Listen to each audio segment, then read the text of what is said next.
Encore une nuit sans lune. Le manteau froid de la solitude leste mon buste de son poids implacable. Je n'arrive pas à trouver le sommeil. Je crois que j'ai abandonné sa recherche depuis longtemps. Un peu comme le bonheur en fait. Il est presque 2h et je suis chez moi. Ou disons plutôt là où j'habite, depuis le temps que je me sens étrangère au monde. Je pense que nul endroit ne peut encore porter ce titre. J'ai brisé mon miroir. Par accident, je crois, j'espère. Il y a des fragments partout autour de moi. Ils sont éparpillés dans un désordre chaotique. Je les regarde sans comprendre. Je suis au milieu d'eux, au-dessus d'eux. Et pourtant je suis comme eux, tout aussi brisée, tout aussi insignifiante. Je n'en peux plus. Je n'en peux plus du chaos autour de moi, je n'en peux plus du chaos dans ma tête. Je n'en peux plus d'essayer en vain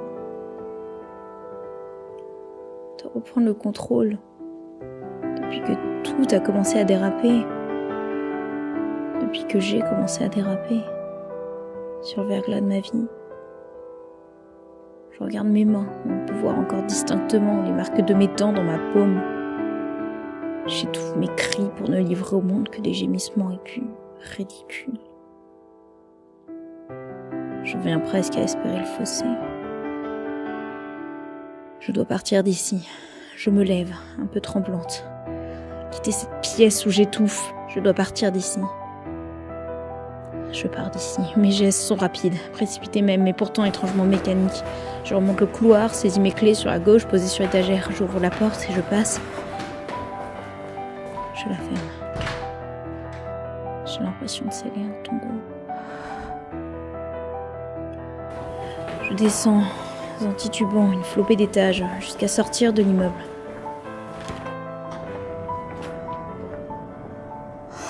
Là-bas, en bas, le froid me donne une énorme gifle.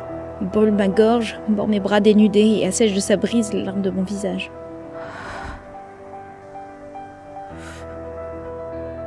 Et maintenant, où aller ?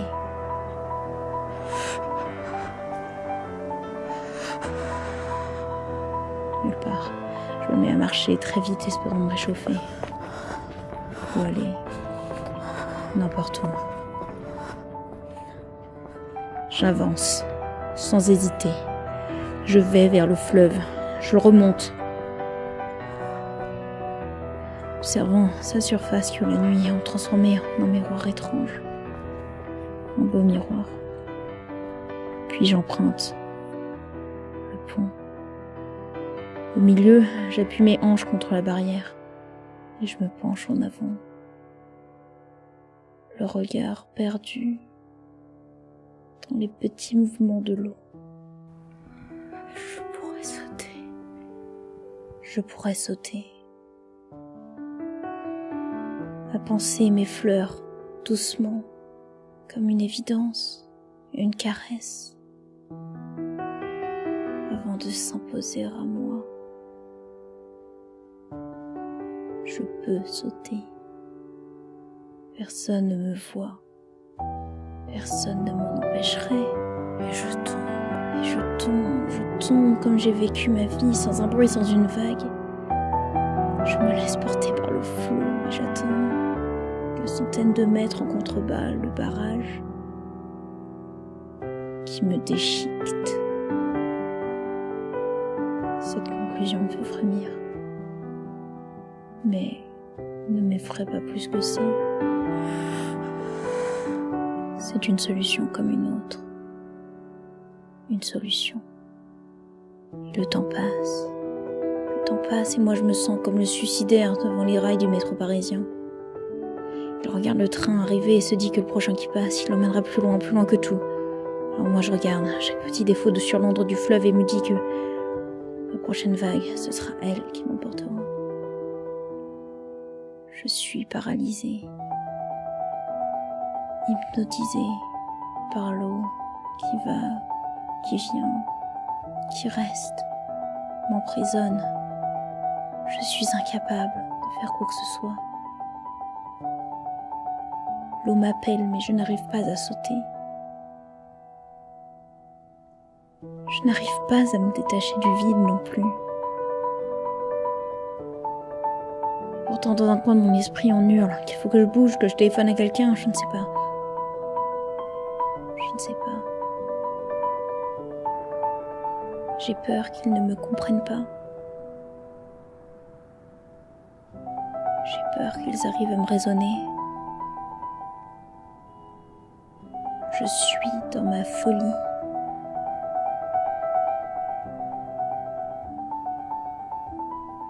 Et à peu de choses près, on dirait que je m'y complairais presque.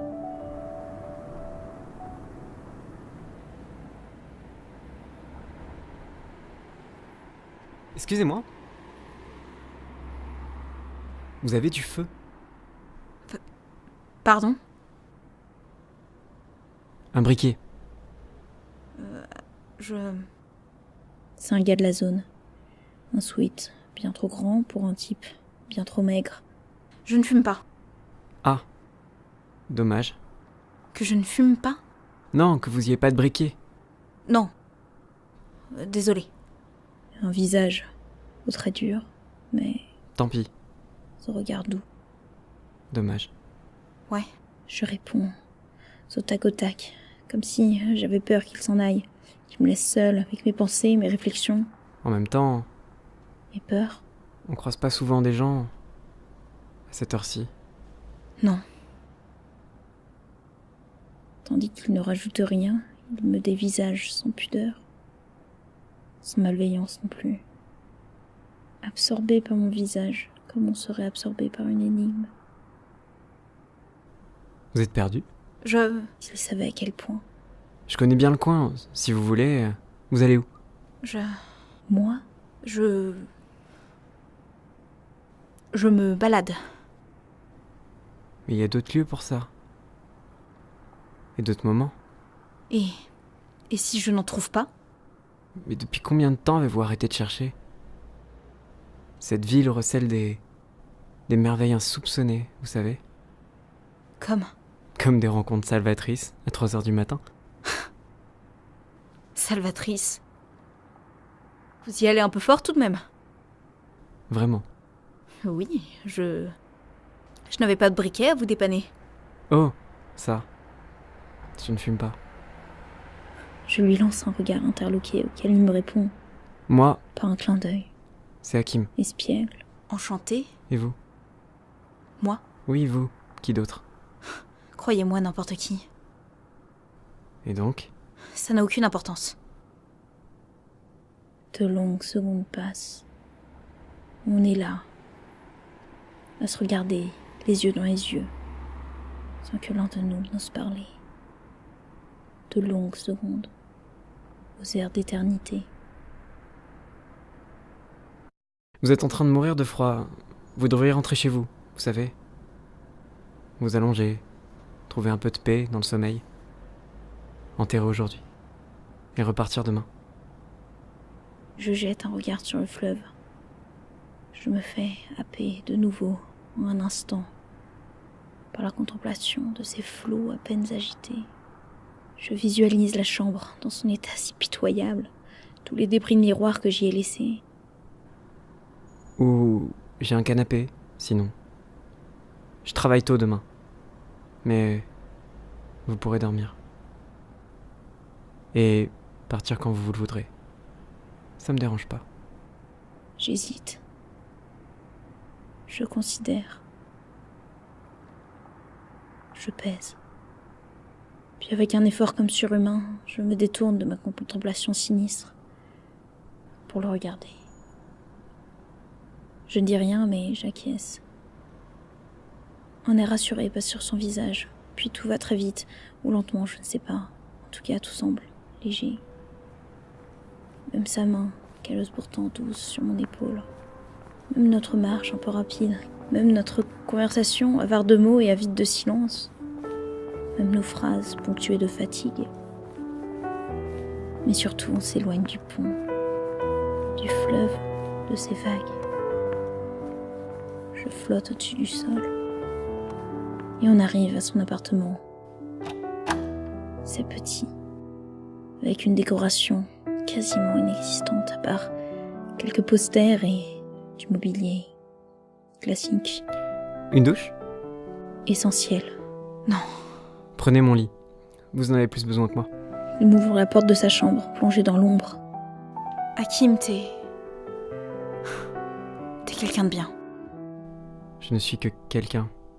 Ça suffit amplement. Pas pour tous. Mais bien assez pour moi. À demain. Merci. Je vous en prie. Je tâtonne pour trouver l'interrupteur et y voir plus clair. Ah. Une dernière chose. Et alors il passe sa main derrière une armoire pour l'actionner. Le bouton est là. Si vous vous réveillez et qu'il fait encore noir, n'oubliez pas d'allumer la lumière. Faites comme chez vous. Chez moi.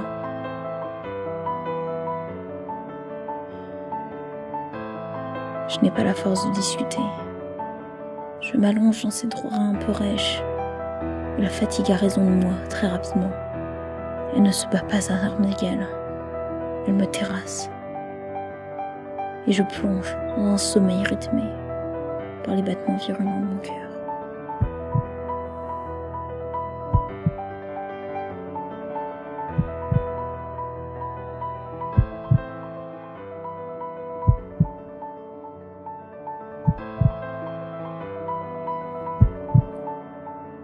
La nuit passe, le matin vient.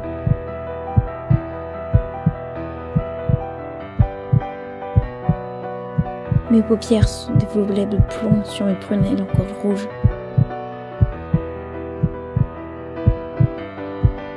Et pourtant j'ouvre les yeux. La lumière du soleil les brûle, comme la chaleur d'un amant après la mort.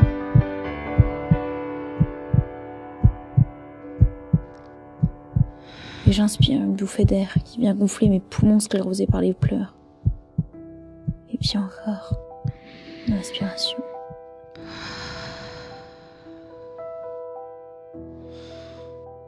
Et cette fois, c'est tout mon corps qui vibre. Mes doigts se posent sur la vitre et la buée de mon souffle y dessine des nuages. Tandis que je regarde le ciel. Et la ville en contrebas. La ville, brouillon de vie, martelée par son quotidien. Les gens parcourent les rues comme s'ils étaient aveugles au monde extérieur. Comme s'ils n'emportaient que la ligne droite qu'ils se sont tracés il y a si longtemps. Et moi je vois le fleuve au loin qui suit son éternel cours tranquille, les rayons du soleil qui caressent sa surface, qui se reflètent en 1000 diamants fugaces. C'est un beau matin, même si hélas c'est un peu toujours le même. Avec le même brouillard dans mon esprit qui m'empêche d'y voir vraiment clair. Avec ce même corps encore groggy par une nuit quasiment sans sommeil. Avec le même tigre. Oh, ce tigre tapis dans un coin de ma tête. Je pourrais sauter. Je me retourne dans la lit, tournant le dos à la fenêtre. Encore le même matin, et cette nuit, ce sera encore une nuit sans lune.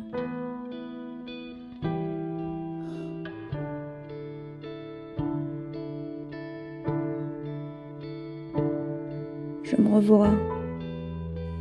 Je pourrais sauter. Je revois cette nuit. Tous mes muscles crispés contre la rambarde de ce damné pont. Je pourrais sauter. Et ces eaux, comme si chacune de ces gouttes, je pourrais sauter, était une sirène. Je pourrais sauter. Ces gouttes, je pourrais sauter. cette sirène qui me traîne, Je pourrais sauter. traîne, toujours plus violemment, Je pourrais. toujours Je pourrais faire ces flots, sauter. ces flots dénaturés par l'homme, et pourtant encore beau. Pourquoi n'ai-je pas sauté?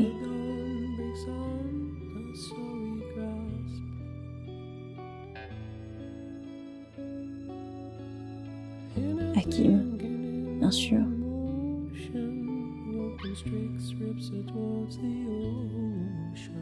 Bien sûr. Hakim, si c'est vraiment son prénom.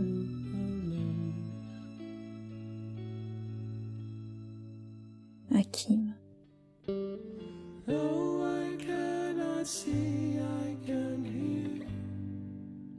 Je me relève.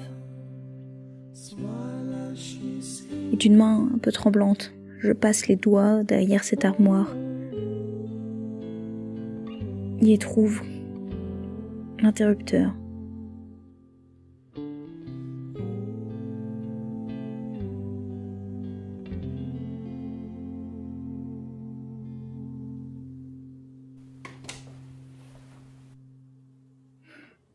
J'allume la lumière.